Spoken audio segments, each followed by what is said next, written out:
আলিফ লাম মিম আহসিবান নাসু আন ইউতরাকু আন ইয়াকুলু আমান্না ওয়া হুম লা ইফতানুন وَلَقَدْ فَتَنَّا الَّذِينَ مِنْ قَبْلِهِمْ فَلَيَعْلَمَنَّ اللَّهُ الَّذِينَ صَدَقُوا وَلَيَعْلَمَنَّ الْكَاذِبِينَ صدق الله العظيم সূরা আনকাবুত প্রথম তিনটি আয়াত তেলাওয়াত করলাম। এর শাব্দিক অনুবাদ হচ্ছে আহাসিবান নাস আইয়ুতরাকু, মানুষেরা কি মনে করেছে এমনি ছেড়ে দেওয়া হবে? আইয়াকুলু আমান্না বিল্লাহ, যে এই কথা বললে যে আমরা ঈমান এনেছি।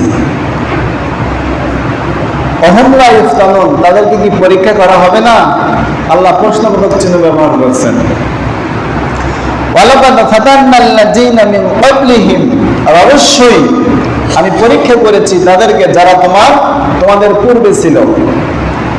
ফালায়ালামান্নাল্লাহুল্লাযীনা সাদাকু, অতি শীঘ্রই আল্লাহ তাআলা জেনে নেবেন কারা তাদের কথায় সত্যবাদী। ফালায়ালামান্নাল কাযিবিন, আর অবশ্যই তিনি জানবেন কারা মিথ্যাবাদী। এই হচ্ছে আয়াতের শাব্দিক তর্জমা। চলুন আমরা ব্যাখ্যায় চলে যাই। আল্লাহ পাক প্রথমে বলছেন যে মানুষরা কি এটা ভেবেছে যে ঈমান এনেছি মুখে মৌখিক দাবি করলে ছেড়ে দেওয়া হবে? বিষয়টা এমন না। যারাই বলবে আমরা ঈমানদার, তখন তাদেরকে পরীক্ষা করা হবে। কি করা হবে বলেন? পরীক্ষা করা হবে। যারা পড়ালেখা করে যদি পরীক্ষা না হয়, সারা জীবন যদি ক্লাস করতে থাকে, তাহলে কি ওই ক্লাসের মূল্যায়ন হবে বলেন? না। পরীক্ষা আছে বলেই ক্লাস করার, স্কুল কলেজ বিশ্ববিদ্যালয়ে পড়ালেখার মূল্যায়ন হয়। অনুরূপ আমরা যখন দাবি করবো আমরা ঈমানদার, আমরা মুমিন, তখন আল্লাহ তাআলা আমাদেরকে পরীক্ষা করবেন। এই পরীক্ষা আমাদেরকে পাস করতে হবে। আসুন, পরীক্ষার ধরন কি? আল্লাহ রাব্বুল আলামিন সূরা বাকারায় বলেন, وَلَنَبْلُوَنَّكُمْ بِشَيْءٍ مِّنَ الْخَوْفِ وَالْجُوعِ وَنَقْصٍ مِّنَ الْأَمْوَالِ وَالْأَنفُسِ وَالثَّمَرَاتِ وَبَشِّرِ الصَّابِرِينَ। অবশ্যই আমি তোমাদের পরীক্ষা করব বিশাইইন মিনাল খাউফি ওয়াল জু, ভয় দ্বারা, ক্ষুধার দ্বারা, ওয়ানাকসিম মিনাল আমওয়াল, তোমাদের সম্পদের ক্ষতি দ্বারা। তাহলে আমাদেরকে মাঝে মধ্যে বিভিন্ন ভয় ভীতি, বিভিন্ন মহামারী এগুলো যখন আমাদের সামনে আসে, ঘাবড়ানো যাবে না। আল্লাহর উপরে তাওয়াক্কুল করতে হবে, ধৈর্য ধারণ করে আমাদেরকে এগুলো কাটিয়ে ওঠার চেষ্টা করতে হবে। ওয়ানাকসিম মিনাল আমওয়াল, তোমাদের সম্পদের ক্ষতি দ্বারা। সম্পদের ক্ষতি কেমন? হয়তো আপনি ব্যবসার ভিতরে 1 কোটি টাকা ইনভেস্ট করেছেন, আপনি বড় আশা ইনভেস্ট করেছিলেন যেটাতে আমি লাভবান হব, কিন্তু দেখা গেল 20 লক্ষ টাকা লস হয়ে গেছে। এতে লস হয়ে গেল, এটাতে ঘাবড়ানো যাবে না। হতে পারে এমন আল্লাহ পাক হয়তো আপনাকে পরীক্ষা করলেন 20 লক্ষ টাকা ক্ষতির মাধ্যমে, কিন্তু পরবর্তী আবার যখন ইনভেস্ট করবেন তখন হয়তো আল্লাহ তাআলা 50 লক্ষ টাকা আপনার হাতে ধরায় দিবেন। আপনি ফসল চাষ করেছেন, অনাবৃষ্টি অথবা অতি বৃষ্টি অথবা শিলাখণ্ডের মাধ্যমে, ঝড় তুফানের মাধ্যমে হয়তো ফসল 3 ভাগের 1 ভাগ হয়তো পড়ে গেল, নষ্ট হয়ে গেল। হতাশ হওয়া যাবে না। এই যে ফসলগুলো চারা থেকে উদ্গত হয়, এরপরে পরিণত বয়স হয়, ফসল পাকে, এই সবটার পিছনে আমার আল্লাহ রাব্বুল আলামিনের রহমত কাজ করে। জোরে বলেন সুবহানাল্লাহ। আল্লাহ পাক সূরা আল-ফাতিহার শেষের দিকে বলেন, মা ফারাইতুম মা তাখরসুন, তোমরা কি ভেবে দেখেছো তোমরা এই যে বীজ বপন করে ফসল ফলাও না, আমি ফলাই। আল্লাহ পাক বলেন এগুলো আমি করি। আনতুম তাসরাউনাহু আম নাহনুস সারিউন, তোমরা কি ফসল উৎপন্ন করো না আমি করি? আমি এগুলো করি। আমি যদি এগুলো খড়কুড়ে পরিণত করে দেই তাহলে তোমরা হতাশ হয়ে যাবে। ইন্নালা মুগরামুন বলবে আমরা মাহরুম হয়ে গেলাম, ঋণগ্রস্ত হয়ে গেলাম, হতাশ হয়ে যাবে।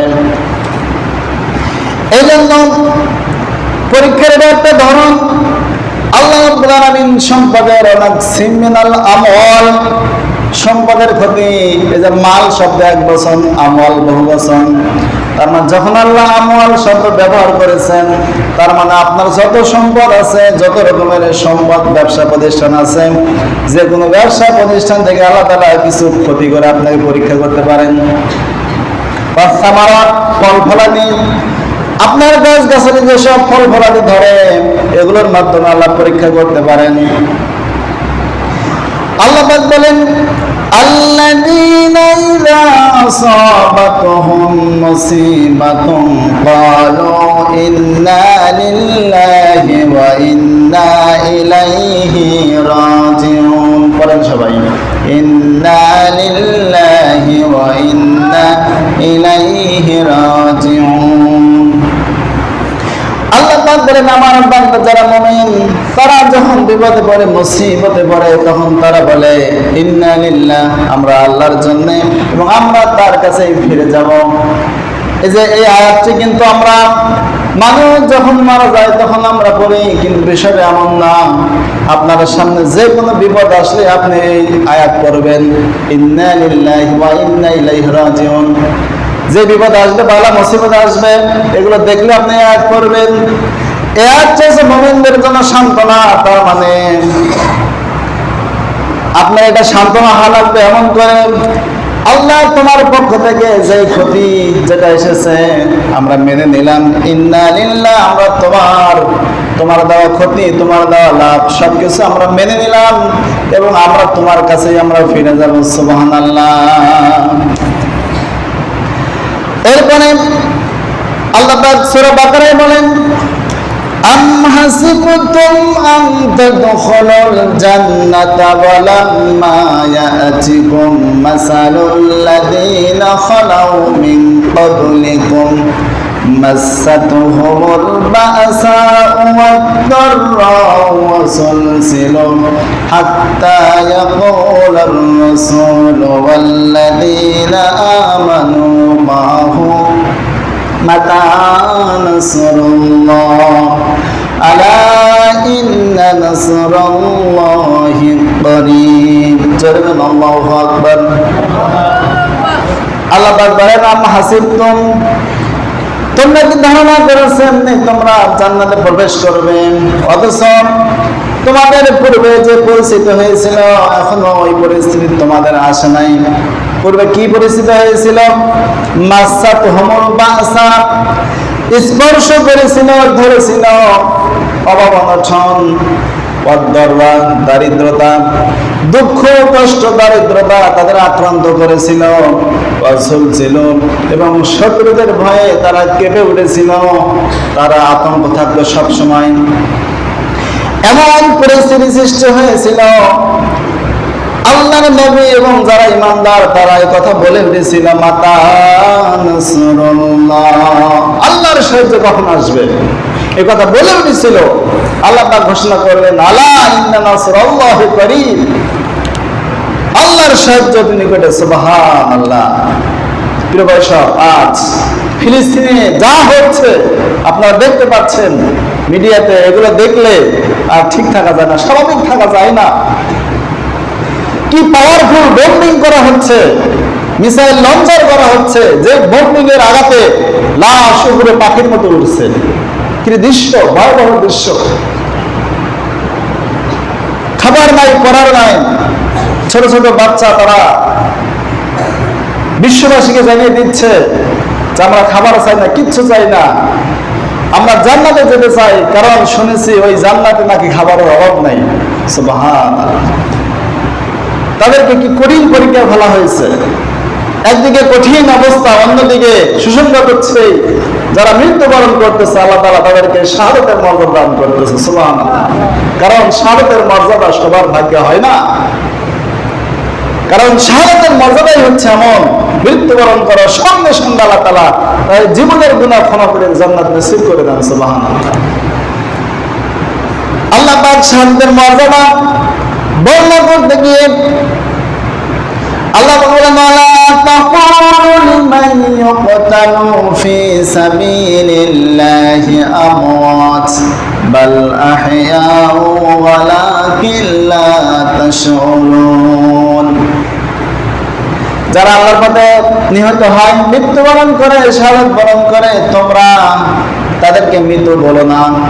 কারণ এখন অনেক মানুষ আছে, এই জুলাই অভ্যুত্থানে যারা মৃত্যুবরণ করলো তাদেরকে অনেকে শহীদ বলতে চায় না, বলে যে এমনি মারা গেছে। না, আল্লাহ পাক মুখে তালা লাগালেন, এই জবান নিয়ে শহীদদের ব্যাপারে তোমরা এই কথা বলবে না যে তারা শহীদ নয়, শাহাদাত বরণ করে না, এমন কথা বলা যাবে না, এমনকি অন্তরেও ধারণা করা যাবে না। আল্লাহ তাআলা বলেন, ওয়ালা তাহসাবান্নাল্লাযীনা কুতিলু ফি সাবিলিল্লাহি আমওয়াতান বাল আহইয়াউ ইনদা রাব্বিহিম ইরসাকুন।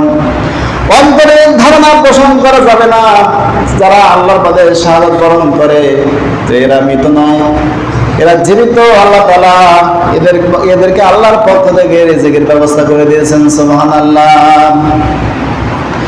আমার ভাইরা, বলতেছিলাম ঈমান এনেছি এই কথা বললে ছেড়ে দেওয়া হবে, বিষয়টা এমন না। সাময়িক পরীক্ষার সম্মুখীন হতে হবে, ফসলাদি পরীক্ষা, ভয়ের পরীক্ষা, সন্তানাদির ক্ষতির পরীক্ষা, নানান রকম পরীক্ষার সম্মুখীন আমাদের হতে হবে। সব জায়গায় ধৈর্যের পরিচয় দিতে হবে। তাহলে আল্লাহর নবীর সময় এমন পরিস্থিতি এসেছিল যার জন্য সাহাবায়ে কেরাম তারা অস্থির হয়ে গিয়েছিল, হতাশ হয়ে গিয়েছিল। আল্লাহর নবীর কাছে এক সাহাবী এসে আরজ করলো, খাব্বাব বিন আরদ, এক সাহাবীর নাম। রাসূলুল্লাহর কাছে আসলেন, হাদিস শরীফ থেকে শোনাচ্ছি। রাসূলুল্লাহ কাবা শরীফের ছায়ায় আরাম ফরমাচ্ছিলেন বসে। সাহাবী এসে ডাক দিলেন, ইয়া রাসূলুল্লাহ, আপনি কি আমাদের জন্য দোয়া করবেন না? আপনি কি আমাদের জন্য আল্লাহর কাছে ফরিয়াদ করবেন না? আমরা তো মার খেতে খেতে শেষ হয়ে গেলাম, জুলুম নির্যাতনের স্টিমরোল আমাদের প্রতি চালানো হচ্ছে, আপনি কি আল্লাহর কাছে একটু দোয়া করবেন না?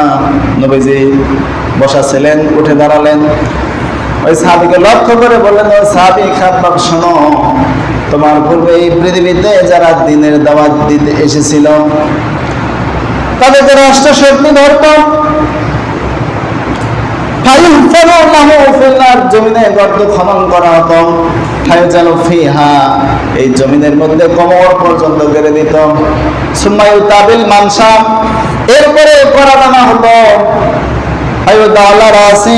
করাত মাথার উপরে রেখে দিত, এরপরে করাত চিরে জীবিত মানুষকে করাত চালায়া চিরে দ্বিখণ্ডিত করে দিত।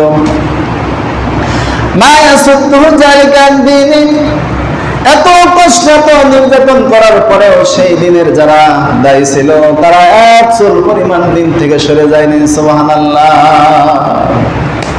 সুতরাং অপেক্ষা করো, লা ইউতাম্মান্নাল্লাহু হাযাল আমরা হাত্তা ইয়াসির রাকিবা মিন সানা ইলা হাযারা মাউত। অপেক্ষা করো, আল্লাহর দিন আসবে, সময় আসবে, যখন দিনের বিজয় আসবে, তখন ইয়ামিনের রাজধানী সানা থেকে হাজারা মাউত পর্যন্ত নারী চলবে, পুরুষ চলবে, লা ইয়াখাফু ইল্লাল্লাহ, আল্লাহ ছাড়া কারো ভয় থাকবে না। সুবহানাল্লাহ। আজ মুসলিম বিশ্বের যে অবস্থা তৈরি হয়েছে তার মানে হচ্ছে এটাই, মা যখন ডেলিভারি রুমে প্রবেশ করে সন্তান প্রসবের পূর্বে ব্লাড ভাঙে না, পানি জাতীয় এগুলো ভাঙে, যখন এগুলো আসে তখন যারা উপস্থিত থাকে তারা খুশি হয়, মনে মনে আনন্দ হয়, যার কিছুদিন পরে আমাদের নতুন মেহমান আসবে।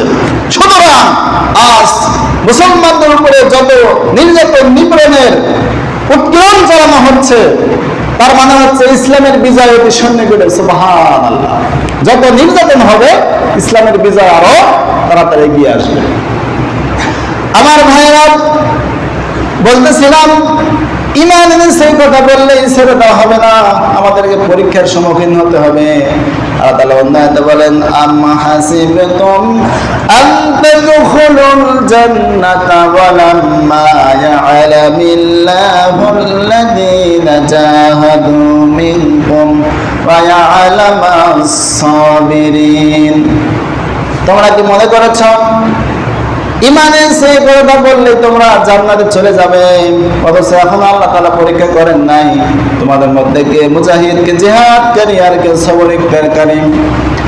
আল্লাহ তাআলা বলেন, وَلَنَبْلُوَنَّكُمْ حَتَّى نَعْلَمَ الْمُجَاهِدِينَ مِنكُمْ وَالصَّابِرِينَ وَنَبْلُوَ أَخْبَارَكُمْ।